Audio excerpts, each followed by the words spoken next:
Nagbunga ang mga sakripisyo ng isang byuda na dating undocumented OFW sa Jeddah nang mapatapos sa kolehiyo ang kanyang mga anak sa Pilipinas. Kahanga-hanga.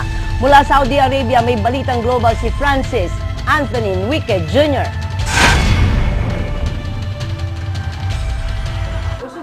Napaluha si Myrna Evans, hindi tunay na pangalan dahil nagbunga ang sobrang pagsasakripisyo sa loob ng 7 taon bilang undocumented OFW, may taguyod lang ang edukasyon ng mga anak sa Pilipinas.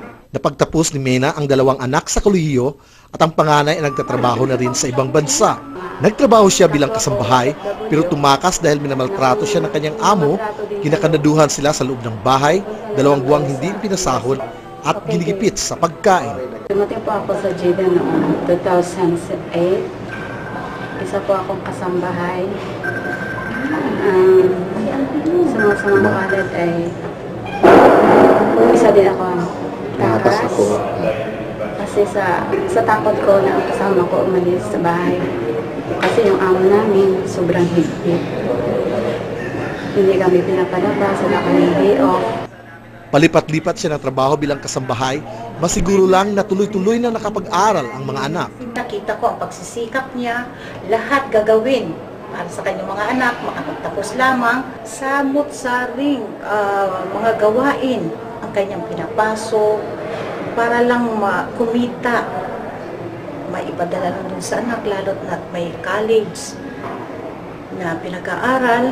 Nagpapasalamat ako sa akin na kasi tinamulan niya kami magkakapatid at pinagtapos sa kami 2 ng aking kapatid.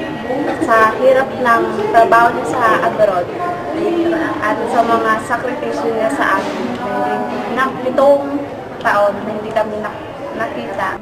May bago na ngayong employer si Mina at nakipag-ugnayan na sa dati niyang amo para pumayag na makalipat siya at inaayos ang kanyang papeles para maging documented OFW. Ang mapapayo ko sa mga kapwa ko OFW na kung minamatrato din kayo, pupunta na lang kayo sa embassy, tatawag ko sa embassy, sa inuukulan.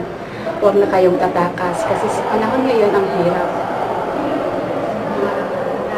Okay. Francis Anthony Enrique Jr., ABS-CBN News, Jeddah, Saudi Arabia.